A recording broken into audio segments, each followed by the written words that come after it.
Dans le monde spirituel, le pardon n'existe pas. Tu dis, mais Jésus nous a pardonné. Il faut te détromper. Le pardon que tu réclames pour dire Jésus t'a pardonné là, en réalité, on peut le mettre entre guillemets.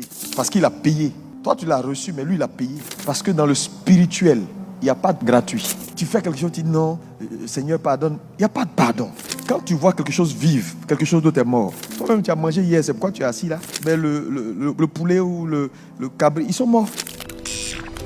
L'importance du sacrifice. Le numéro 1 du pourquoi Dieu fait le choix du sacrifice. Dans un monde de l'égalité, il y a toujours une jurisprudence. Et donc, la première raison, c'est que la prière, bien qu'étant importante, au vital même, ne peut pas satisfaire la justice de Dieu. Sinon, quand l'homme a péché, Dieu aurait prié. C'est l'âme qui pêche qui mourra. Tous ceux qui ont péché sont morts. Si la prière avait la capacité de satisfaire la justice, ça c'est une demande. Un homme pêche, il doit mourir. Dieu voit sa création et les hommes vivent dans le péché. Il ne résout pas le problème par la prière. Il résout le problème par un sacrifice. Parce que le sacrifice, le sang, a une caractéristique, c'est qu'elle a la capacité de rachat, de payer, de satisfaire une justice. Le péché est quelque chose de très dangereux parce que le péché est une transgression. Le péché, c'est de la désobéissance. Mais on peut résumer le péché en un seul mot. C'est une dette spirituelle. C'est pourquoi quand un homme pêche, il doit mourir. Le salaire du péché ne peut pas être autre chose que la mort. Mais la mort a plusieurs niveaux. La maladie, c'est la mort. Mais sauf qu'à échelle un peu moins. Donc tout ce que vous pouvez voir comme mot dans la vie des hommes est la conséquence de la mort. Parce que les hommes ne font que pécher. Donc quand tu commets un péché, tu dois payer. Parce que la vérité, les esprits ne pardonnent pas. Parce que dans leur monde, c'est un monde de principe, de légalité, cause à effet. Aucun esprit ne sait ce qu'on appelle le pardon. C'est pourquoi tout ce que vous faites qui les irrite, tu dois payer. Toute désobéissance est une infraction qui doit être payée. Quand tu vois le pardon quelque part, nous sommes dans le règne humain. Dans les choses humaines, ce que nous on appelle pardon, c'est quoi? Le pardon dans la sphère humaine est juste Dieu qui fait miséricorde à l'homme en créant un système.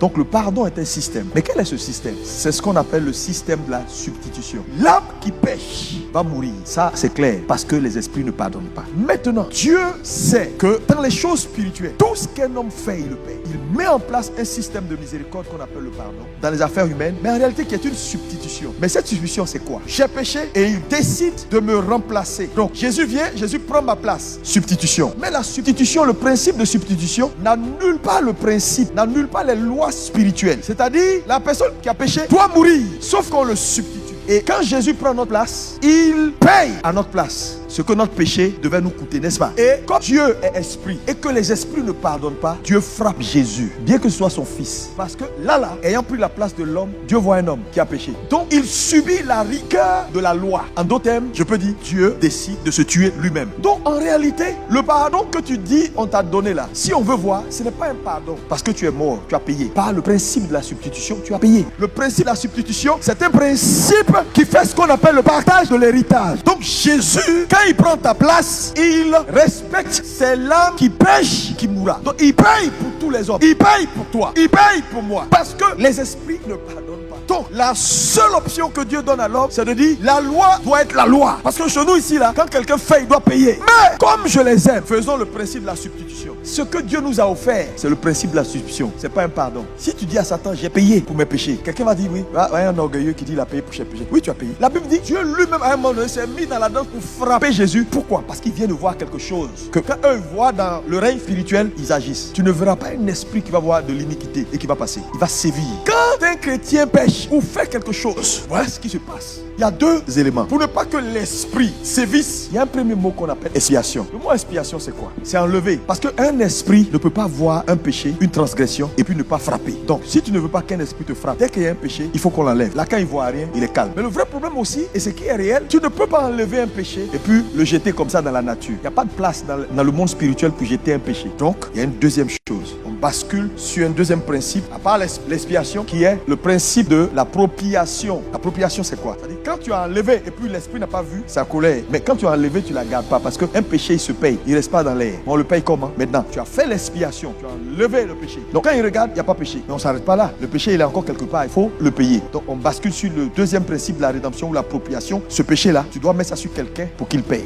Jésus enlève et puis il met sur lui et puis il paye. Parce que ça ne peut pas traîner. Et quand il paye, le sort est réglé. Nous sommes libres. Et c'est cet acte-là qui parle aujourd'hui en notre faveur. Sans effusion de sang, il n'y a pas de pardon. Sans prix, sans mort. Parce que le péché réclame la mort. C'est pourquoi vous allez voir que Gethsémane nous a montré le combat auquel Jésus faisait face. C'est Golgotha qui a mis fin au combat. Il a prié à Gethsémane, mais ça n'a pas mis fin au combat. Si vous n'êtes pas prêt à payer le prix que la vie va vous placer sur vous comme demande, vous n'allez pas vous en sortir. Dans les choses spirituelles, les lois sont les mêmes, les principes sont les mêmes. On ne dit pas non, moi je suis en Jésus, donc même si j'ai violé une loi et qu'un démon ou bien quelqu'un m'a maudit au village où ils veulent m'attaquer, il ne peut pas m'avoir parce que je suis en Jésus. Non, non. Dans le monde spirituel, on va mettre les choses sur la balance et on va voir pour le rachat de ce monsieur-là, quel prix? Parce qu'il est réclamé, il est demandé. Maintenant, on va te dire pourquoi il est demandé. Voilà la raison. Il a transgressé. Il ne respecte pas son père et sa mère. Il ne fait pas ça. Il ne fait pas ça. Il a fait ça. Ou bien, il y a un principe spirituel, ses parents qui a signé un papier avec son sang pour dire, chez nous là, on ne dépasse pas ce niveau-là. Quand tu veux dépasser, ça dit que c'est un peu comme si tu veux transgresser une loi spirituelle. Là, c'est principe contre principe. Quand le malheur réclame, parce qu'un malheur ne vient pas dans la vie de quelqu'un parce que bon, il faut envoyer un malheur. C'est pourquoi quand un sorcier ou quelqu'un veut t'avoir, il va tout faire pour créer une plateforme où il va t'aborder, il va chercher à te courtiser. Parce qu'il ne peut pas venir comme ça et puis dire, je prends l'étoile de cette fille-là, je vais vider le contenu de son étoile. Il va vider ça comment? Pour vider,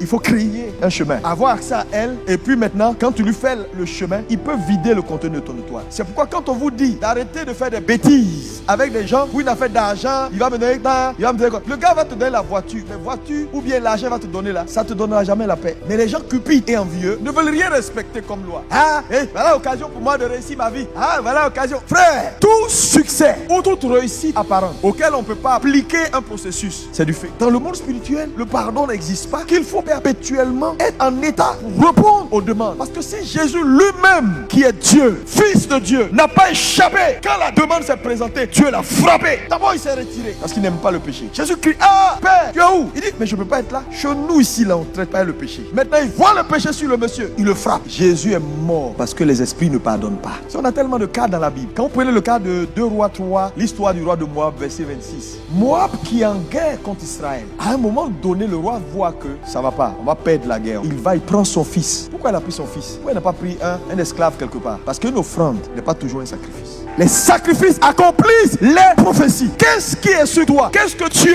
a envoyé comme parole dans ta vie? Il faut payer le prix. Tu verras ces paroles s'accomplir. Les sacrifices mettent fin au combat cyclique. Si tu es dans une vie de combat cyclique, des périodes arrivent, ça marche. Après, tu reviens. Arrête d'être dans la religion pour dire, bon oui, peut-être que Dieu est en train de me tester. Il n'y a pas de test. À un moment, il faut mettre fin. J'ai dit, Gethsémane a révélé le combat de Christ. C'est Golgotha qui a mis fin au combat. La Bible dit, quand son sang fut versé, les ténèbres ont envahi toute la terre. Il eut un tremblement de terre parce que là, quelque chose venait de se passer. C'est Golgotha qui a mis fin au combat. Parce que je te dis, les sacrifices mettent en mouvement les entités spirituelles. Et quand elles entrent en mouvement, c'est pour t'aider. Celui qui sacrifie augmente sa force spirituelle pour les combats de la vie. Les sacrifices ouvrent les portes. Des portes même que tu ne peux même pas t'imaginer. La qualité de ton sacrifice détermine la qualité de ta force. Pourquoi les sacrifices sont importants? Parce que les esprits, ce qu'ils prennent dans ton sacrifice, c'est la valeur du sacrifice, c'est le prix derrière.